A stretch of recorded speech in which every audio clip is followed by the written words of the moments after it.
الحمد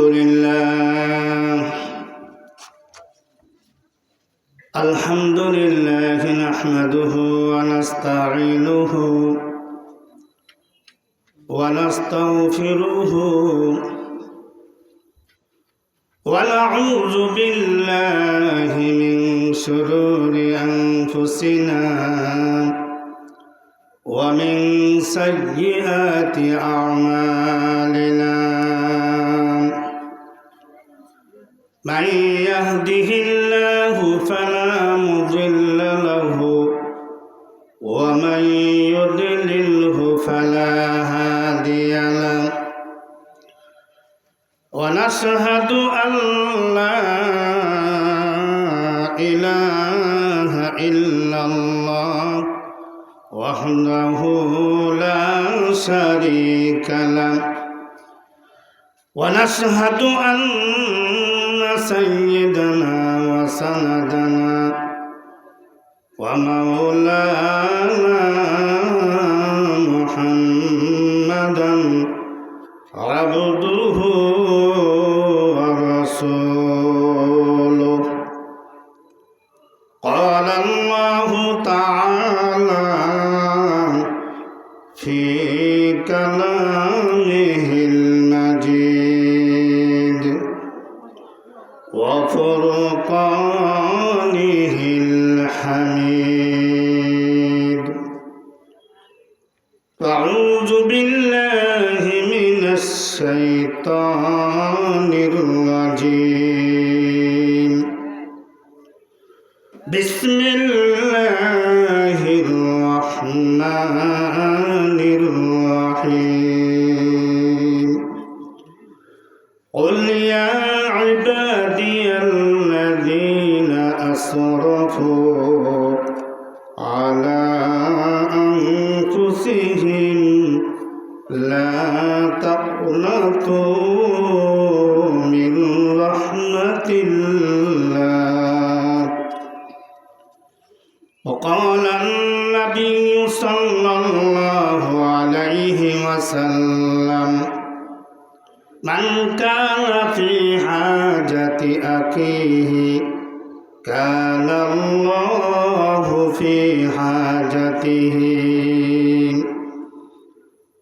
ومن فرج عن مسلم كربة فرج الله عنه كربة من كرب يوم القيامة ومن ستر مسلما ستر الله يوم القيامة صدق الله العظيم وصدق رسوله النبي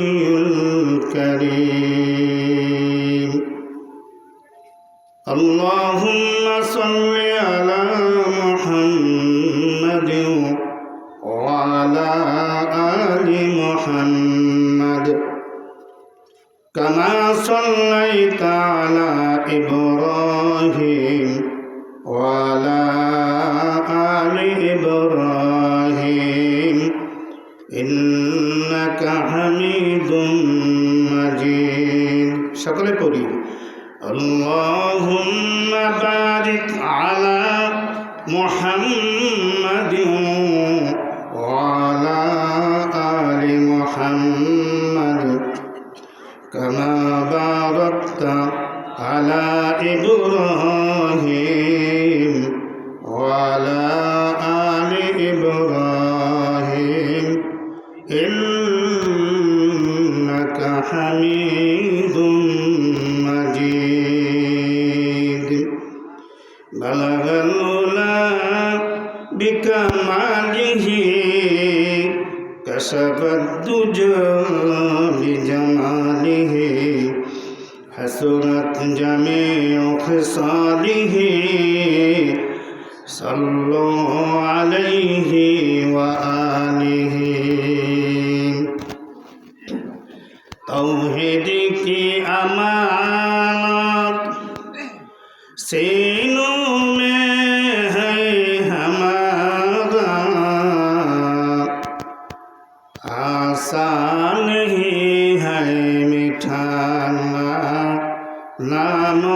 निशाना हमारा ला इलाहा इल्लल्लाह ला इलाहा इल्लल्लाह ला इलाहा इल्लल्लाह।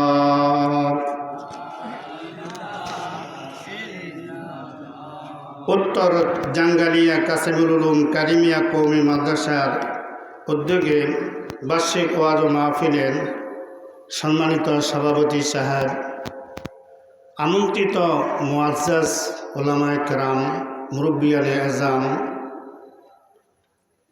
সকলের প্রতি আমার আন্তরিক শুভেচ্ছা এবং অভিনন্দন। মহান রব্বুল আলামিনের দরবারে অসংখ্য শুকরিয়া জ্ঞাপন করেছি, যিনি আমাদেরকে আজকের এই মাহফিলে আসার বসার কিছু কথা বলার এবং শোনার তৌফিক দান করলেন। এই জন্য আমরা সকলে কালিমাতু শুকর আদায় করি, সকলে বলি আলহামদুলিল্লাহ। আমরা যেখানে বসেছি এই জায়গাটা এক সময় এত দামি মূল্যবান ছিল না, কথা ঠিক কিনা? এই জায়গাটা এত মূল্যবান হলো কিভাবে?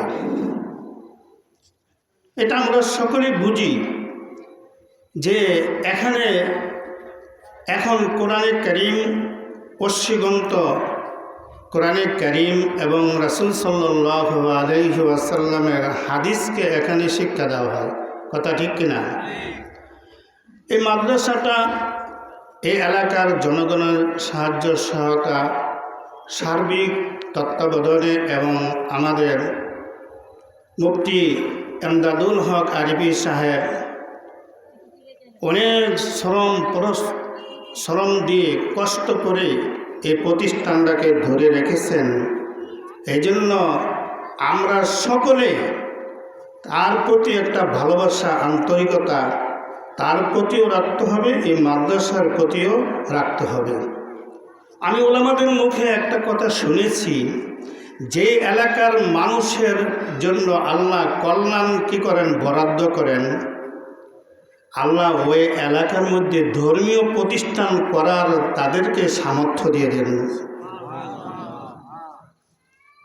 তাদেরকে ধর্মীয় প্রতিষ্ঠান করার সামর্থ্য দিয়ে দেন, যাতে করে এইটা তাদের আখিরাতের জন্য নাজাত হয়ে যায়, কথা বলেন ঠিক কিনা? এই জন্য ওই প্রতিষ্ঠানকে অনেক মহব্বত করতে হবে, ভালোবাসতে হবে। বিশ্বনন্দিত কবি শেখ সাদী রহমতুল্লাহি আলাইহি তিনি একটা উপমা দিয়েছেন, তার লিখিত কিতাবের ভিতরে তিনি কয়েকটা ছন্দ লিখেছেন। তিনি বলেন যে আমি একদিন গোসলখানায় ঢুকলাম, আমার বন্ধুর হাত থেকে আমার কাছে একটা সুগন্ধি একটা মাটি পেলাম। তো মাটিতে আমি জিজ্ঞাসা করলাম, মাটি তুমি কি মেশকো না আম্বর? তোমার সুগন্ধে, তোমার যে সুগন্ধি, এই সুগন্ধে আমার মন ভরে গেছে, আমি মুখরিত হয়ে গেলাম তোমার এই সুগন্ধি। মাটি বলল যে আমি তো আর কিছু নই, আমি একটা সাধারণ মাটিই ছিলাম, কিন্তু কিছুদিন আমি ফুলের বাগানে থাকার কারণে আমার মধ্যে এই সুগন্ধি চলে আসছে, বলেন সুবহানাল্লাহ। গেলে খুঁজব এদর হাম্মামে রোজে, রসিদাজ দস্তে মাহবুবে বদস্তম বদুগুপ্তম কে মস্কিয়া আবিরি কে আজ বয়ে দেলা বিজে তুমস্তম বগুপ্তামন গিলে নাসি যে বুদম বলে কির মুদ্দতে বাগুল নাশস্তাম জামালে হাম নসি মন্দর আসর করুন অগর নামান হামা খা কম কে হাস্তম। দেখলেন, ভালো জিনিসের সাথে, ভালো মানুষের সাথে চললে মানুষটা ভালো হয়ে যায়। ভালো জিনিসের সাথে কোনো জিনিস যদি থাকে সেটাও কি হয়ে যায়, সুগন্ধি জিনিসের কাছে যদি কোনো কিছু থাকে সেটা সুগন্ধি যুক্ত হয়ে যায়। খারাপ মানুষের সাথে যদি চলে তো মানুষটা কি হয়ে যায়, খারাপ হয়ে যায়। এই জন্য কবি বলেছেন, হে দুনিয়ার মানুষ, তোমরা সৎসঙ্গকে কি করো, এখতিয়ার করো, ভালো মানুষের সাথে চলো, তাহলে তুমিও ভালো হয়ে যাবে। আর যদি খারাপ মানুষের সাথে চলো তুমি খারাপ হয়ে যাবে। আই বেড়াদর দূরে বাস আর ইয়ারে